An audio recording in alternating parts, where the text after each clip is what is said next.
Đúng rồi, khi rất nhiều các bác đã thử đủ mọi cách mà không cải thiện ấy,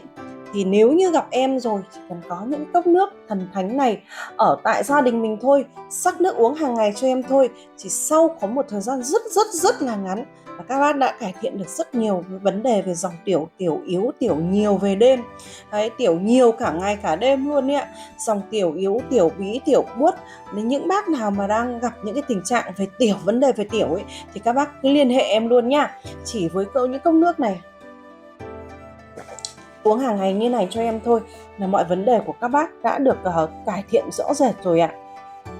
Và đây chính là những cái thảo dược mà đang được em phơi này, sấy này, thật khô để hàng ngày gửi đi hỗ trợ những bác nào đang bị tiểu đêm, ấy, tiểu nhiều ban ngày, tiểu nhiều ban đêm, tiểu són, tiểu buốt, đấy, và bí tiểu ấy, thì các bác cứ liên hệ em để em được